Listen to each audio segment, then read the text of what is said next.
바울의 3차 전도 여행은 앞서 1차와 2차 전도 여행보다 훨씬 더 오랜 기간이었으며 더 많은 지역을 돌아다녔습니다.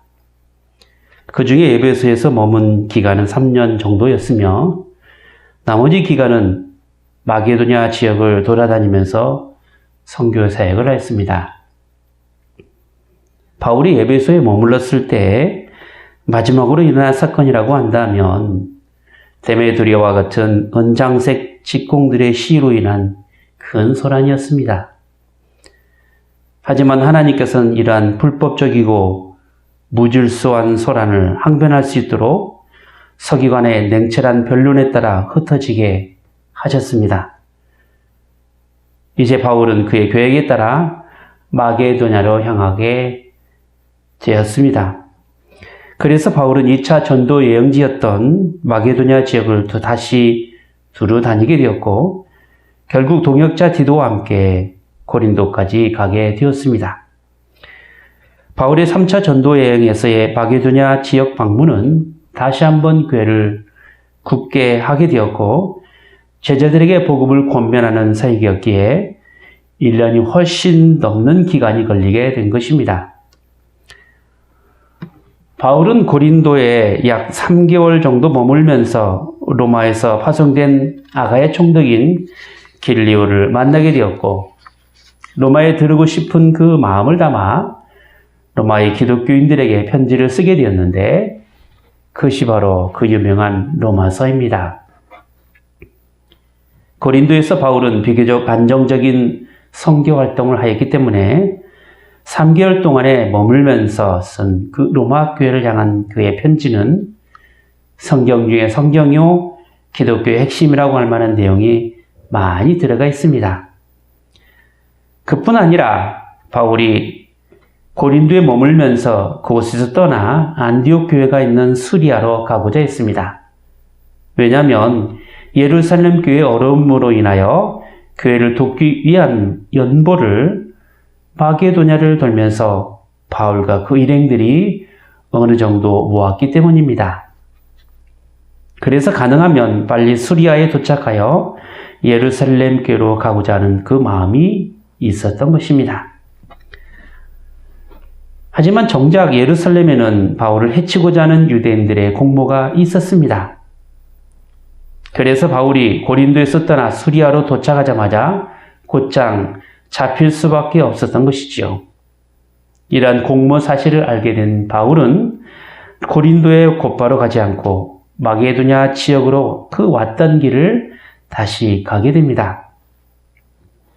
바울은 다시 마게도냐 지역을 되돌아가면서 예루살렘을 향한 그 길에 각 지역에 있는 교회 대표들과 함께 가게 됩니다.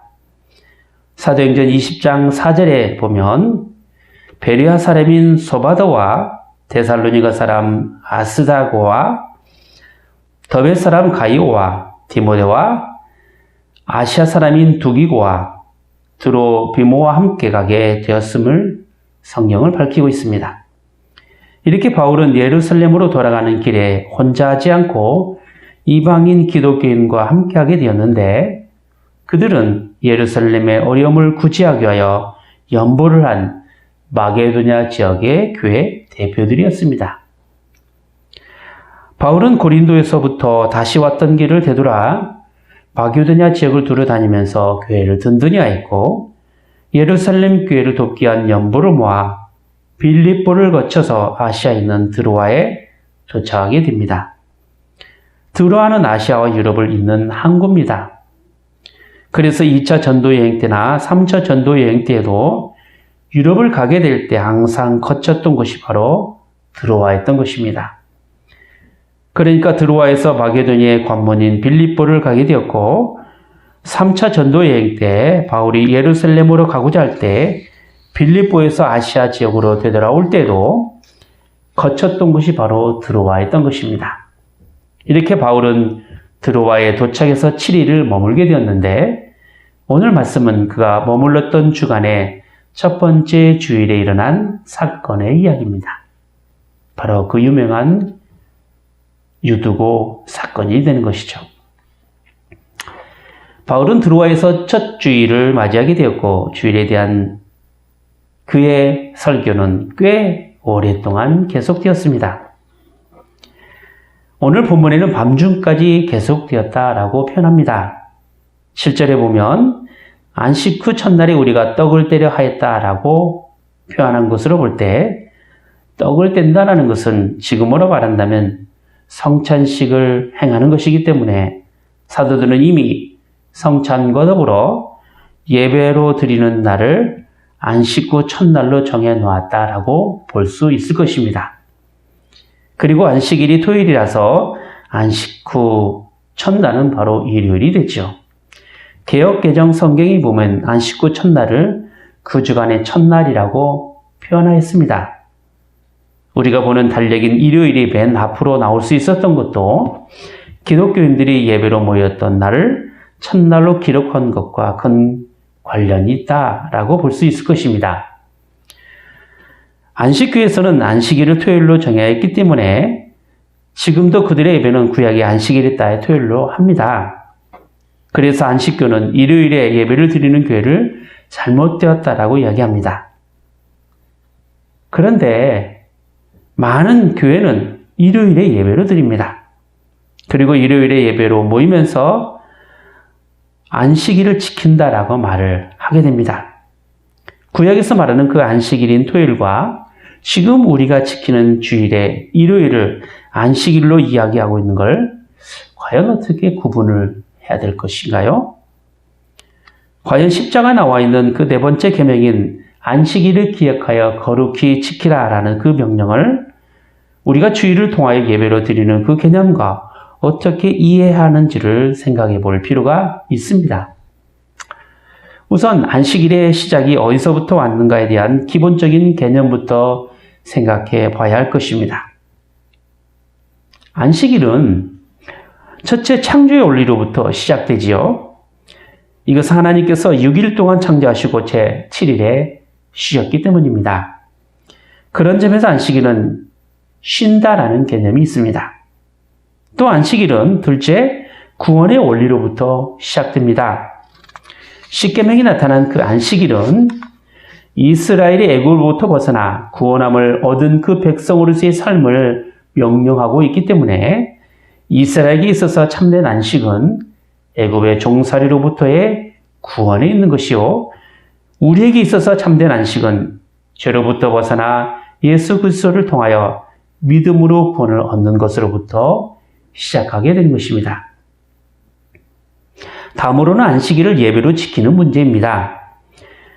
구약에서는 제7일인 토요일에 안식일이 되었습니다. 그런데 안식일의 주인이 되시는 예수 그리스도로 인하여 예수 그리스도의 날이 안식일 개념으로 나타나게 된 것입니다. 우리는 예수 그리스도의 날을 주의 날 혹은 주일이라고 표현합니다. 그리고 주의 날은 마지막 날 혹은 종말을 의미하기도 합니다. 예수님께서 이 땅에 오심으로 인하여 이미 마지막이 시작되었습니다.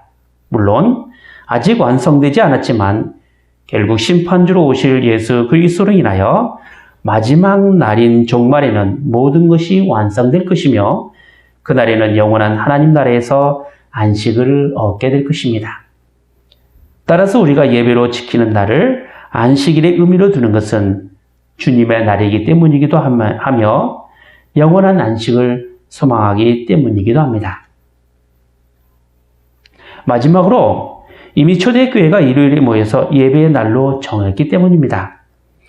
오늘 본문 7절에 나와 있는 내용이 그 증거라고 말할 수 있을 것입니다. 물론 콘스탄티 대제로 인하여 313년 기독교가 공인되고 일요일에 예배의 날로 인정하게 되었지만 이미 초대교회는 안식 후 첫날을 예배로 드림으로써 지금의 일요일을 예배하는 날로 인식하게 된 것입니다. 그것은 안식의 주인이 부활하신 날이기 때문이며 그날을 기념하여 온 성도가 모여서 예배하는 날이 된 것입니다. 그러니까 안식일을 기억하여 거룩히 지키는 그 십계명에 대한 이해는 우리가 오늘날 주일에 모여서 예배하는 날을 거룩하게 구별시켜 지켜야 될 그 의미와 더불어 육체적으로 쉬어야 한다는 것과 영원한 안식을 누리는 그 하나님 나라를 소망하며 믿음으로 살아가야 한다는 것을 의미하기도 합니다. 다시 본문으로 좀 들어가 보겠습니다. 바울은 이렇게 주일에 모여서 떡을 떼며 하나님의 말씀을 전하는 그 형식을 통하여 예배로 드린 다음에 예배소로 가고자 했던 것이죠. 그래서 바쁜 발걸음을 재촉하기 위하여 하나님의 말씀을 전하게 되었는데 그것이 밤중까지 지속이 되었던 것입니다. 그러니까 갈 날짜는 이미 정해졌는데 할 말은 많고 그러다 보니 교인들을 향한 강설이 더 길어지게 된 것입니다. 문제는 밤중까지 길어진 그 강설 때문에 유두고라는 청년이 졸음을 이기지 못하고 3층 난간에서 떨어져 죽은 것에 있습니다. 혹간의 어떤 신학자는 유두고가 하나님 말씀을 듣는 그 귀한 시간에 졸음이라는 유혹에 못 이겨 죽게 되었다라는 식으로 표현하면서 유두고의 죽음을 매우 불경스럽게 취급하기도 합니다. 그래서 예배 시간에 조는 사람이 있을 때 유두고의 사건을 적용하여 예배 시간의 졸음에서 벗어나지 않으면 안 된다 라는 식으로 유두고의 사건을 이야기한단 말이죠. 하지만 단지 유두고가 졸음에 못 이겨 죽은 사건을 이렇게 매도할 만한 일인가 생각해 볼 필요가 있습니다. 만약 졸음으로 죽게 되었다는 식의 표현을 유두고의 사건으로 이야기를 한다면 유두고의 죽음 이후 바울이 다시 살아나게 한 일에 대하여 유두고의 행위를 비난할 만한 이유가 사라지게 됩니다. 그러므로 우리는 유두고가 난간에서 떨어져 죽은 일로 인하여 유두고가 비난을 받을 만한 일이다라는 식의 접근보다는 죽은 사람이 다시 살아난 일로 인하여 많은 사람이 적지 않은 위로를 받았다라는 식으로 이야기를 전개해 나가야 합니다. 그렇지 않으면 자꾸 졸면 안 된다는 식으로만 이야기가 전개해 나갈 수가 있다는 것이죠. 물론 우리는 졸기하여 예배 시간에 오는 것은 분명히 아닙니다. 예배 시간에 조는 것은 각자 사정이 있기 때문에 조는 것이죠. 많이 피곤한 일로 졸 수도 있고 말씀이 지루해서 졸 수도 있고 오늘 본문처럼 긴 시간을 견디기 힘들어서 졸 수도 있을 것입니다. 하지만 그 모든 사정을 다 제쳐두고 졸면 죽는다라는 식의 접근을 오늘 유두고의 사건을 대입시키면 안 된다는 것이죠. 만약 대입하려면 죽은 다음으로 끝나는 것이 아니라 다시 살아난 역사까지 이야기를 해야 합니다. 어느 한쪽으로 치우친 적용 방식은 자칫 잘못하면 성경을 오해할 수 있는 여지를 남기게 되는 것입니다. 왜냐하면 성경을 어느 한쪽으로만 보는 것이 아니라 전체를 보는 관점이 필요한 이유가 되기 때문에 그렇습니다. 성경에는 여러 가지 기적이 많이 나타납니다.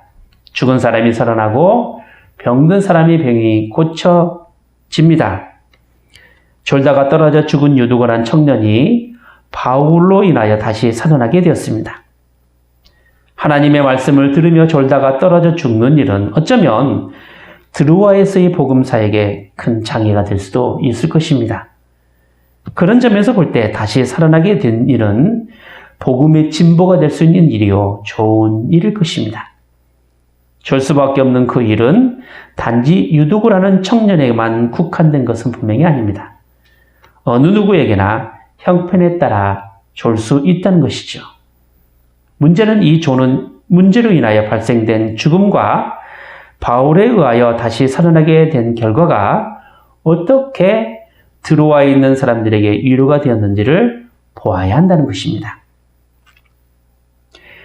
하나님의 은혜다라고 말하는 것은 우리의 어떠함과 우리의 형편과 처지를 보시고 차등하게 주시지 않는다라는 데 있습니다.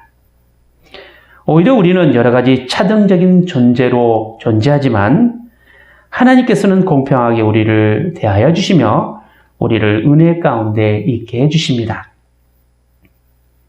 설령 아무리 악한 사람이라 할지라도 그가 하나님의 은혜 가운데 있게 된다면 그도 역시 믿는 사람과 똑같이 하나님의 은혜를 누리게 되는 것입니다. 그런데 은혜를 똑같이 주시는 그 하나님의 그 은혜를 누리는 우리의 삶에는 그 받은 감동과 자신의 처지를 되돌아볼 때마다 큰 차이를 경험하게 된다는 것이죠. 그래서 죄인이 받은 은혜는 더 크게 누리게 되는데 자신의 죄가 발견되면 발견될수록 구원하여 주시는 그 하나님의 은혜가 더욱 크게 느껴지게 되는 것입니다. 바울의 고백이 무엇이었습니까? 죄인 중에 괴수라고 고백했고 사도 중에 가장 작은 자라고 고백했습니다. 그의 고백 속에는 하나님의 은혜를 풍성하게 누리는 바울의 삶이 있었기 때문에 가능한 것입니다. 율법의 행위로는 하나님 앞에 의롭다라고 할 만한 사람이 없다라는 것을 바울은 발견했습니다. 오직 예수 그리스도를 믿는 믿음으로 의롭게 된다라는 사실을 바울은 발견했습니다. 그러기에 자기 자랑이 나타날 수 없었던 것이며 자기의 의로움도 나올 수 없었던 것입니다.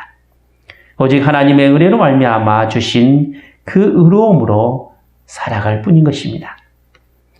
그래서 자신을 사로잡는 그 죄업 아래서 건져내실 주님 안에서 결코 정죄함이 없다라는 선언과 동시에 이제는 죄로부터 해방된 성령 안에서 살아가게 되는 것입니다. 바울이 유두고를 살린 일은 마치 구약에서 엘리야와 엘리사가 과부의 아들을 살리는 장면과 비슷합니다. 그렇다고 해서 바울이 구약의 선지자를 흉내내고자 한 것은 분명히 아닙니다. 자신의 긴 설교로 인하여 떨어져 죽은 그 젊은 청년에 대한 안타까움으로 인하여 하나님의 은혜를 구하는 방법이 그런 비슷한 방식으로 나타나게 된 것입니다. 이것은 일종의 인공호흡법과 같은 것이었는데 죽은 자가 살아나는 것은 바울이 심폐소생술과 같은 무슨 현대적인 의학 상식에 따라 한 것은 분명히 아닐 것입니다. 그리고 그런 상식을 배웠다라고 말할 수도 없을 것입니다. 성경에는요, 분명히 죽었던 상태에서 다시 살아났다라고 표현하고 있으며 이것은 엄연히 하나님의 놀라운 기적인 것입니다. 바울의 이 같은 행동은 죄로 인하여 죽을 수밖에 없는 우리를 향한 하나님의 구원을 떠오르게 합니다. 죽을 인생을 위한 하나님의 구원에는 그 어떤 조건이나 이유도 없습니다. 오직 불쌍히 여기시는 하나님의 긍휼하심에 따라 나타나신 하나님의 사랑이요 은혜 베푸심에 있는 것입니다. 하나님께서는 당신께서 베푸신 그 은혜로 인하여 한 번도 하나님의 복음이 손상되거나 어그러지지 않게 하십니다. 오히려 하나님께서는 구원의 복음이 분명해지고 더 확장되어져서 많은 사람 앞에서 사람을 구원하는 복된 소식으로 우리를 위로해 주신다라는 것이죠. 죽은 사람이 살아나는 기적은 인간의 힘으로는 할 수 없는 일입니다. 오직 하나님께서만이 하십니다. 우리에게 복음이란 바로 인간의 힘으로 할 수 없는 다시 살아나는 그 중생의 비밀을 예수 그리스도를 통해서 이루게 하셨다라는 이 놀라운 사실을 믿음으로 받아들일 때 비로소 우리에게 복된 소식이 되는 것입니다. 죽은 청년을 살린 바울의 행동은 어떠했습니까? 11절 말씀을 보시죠. 올라가 떡을 떼며 먹고 오랫동안 곧 날이 새기까지 이야기하고 떠나니라. 죽은 유두고를 향한 바울의 이후의 행동은 계속해서 성찬과 예찬과 동시에 날이 새도록 하나님의 말씀을 전했다라는 것입니다. 하나님의 놀라운 기적과 은혜를 경험한 사람들의 삶이란 무엇인가? 그것은 바로 영원토록 하나님께 향한 우리의 경배가 계속하게 되는 데 있는 것입니다. 믿음의 반응이란 이렇게 하나님께로 향해 나가야 합니다. 잠시 경험한 기적이나 은혜를 받았다라고 하는 사람들의 삶의 방향이 하나님께로 향하여 가지 않게 된다면 그런 기적도 받은 은혜도 다 아무것도 아니게 되는 것입니다. 어제 받은 은혜는 오늘의 경배와 찬양으로 나타나게 되는 것입니다. 그리고 이러한 예배의 삶은 주님 오시는 그날까지 영원토록 이루어져야 할 우리의 모습이 되기도 하는 것입니다. 믿음으로 살아가는 우리에게 있어서 위로는 무엇입니까? 예수님께서는 그의 보혈로 우리의 죄값을 다 치르시고 마귀로부터 해방시켜 주셨습니다. 그리고 하나님의 뜻에 따라 우리를 보호하시고 모든 것이 합력하여 구원을 이루어 주십니다. 우리 이런 하나님의 위로가 있기 때문에 살아서나 죽어서나 우리는 우리의 것이 아니라 구주 예수 그리스도의 것이라는 사실을 고백하게 되는 것입니다. 이것이 우리가 예배로 하나님께 영광을 돌려야 될 분명한 이유가 되는 것이고 하나님의 은혜를 경험하고 살아가는 우리의 삶의 가장 큰 원리가 되는 것입니다. 그런 점에서 우리 예배는 단지 주일에 나와서 잠깐 시간을 내는 선택사항이 아니라 구원받은 사람들에게 있어서 삶의 필수적인 원리가 되어야 할 것입니다. 지금도 하나님께서는 예배하는 사람을 찾으십니다. 기도하겠습니다. 걸어가신 하나님 아버지, 저희의 존재는 오직 하나님께로부터 왔고 하나님으로 인하여 그 의미가 주어지는 것이온데 이것은 죄로 말미암아 죽을 수밖에 없는 저희를 살리신 그 생명이 저희가 주님 안에서 살아있음을 확인하고 경험하는 그 삶을 통하여 이루어졌음을 발견하기 때문이옵나이다. 지금까지 저희의 삶이란 예수를 만나기 전까지는 아무런 인생의 의미조차 발견하지 못하였고 무엇이 이 세상에서 진실하게 살아가야 하는 삶의 원리가 되는 것인지 또한 구원의 도리조차 알지 못하고 살아왔던 죽은 인생이었습니다. 하오나 이제는 예수 그리스도로 인하여 죄로 인하여 죽은 저희를 구원해 주신 그 하나님의 은혜로 새로운 생명 가운데 살아가게 되었사오니 이제 받은 그 은혜가 저희의 삶을 통하여 하나님께 향한 예배로 나타나게 하여 주시옵소서. 그리고 이러한 예배의 삶이 저희의 전 인생을 통하여 삶의 원리가 되고 고백이 되게 하여 주시옵소서. 주 예수 그리스도의 이름으로 기도하옵나이다. 아멘.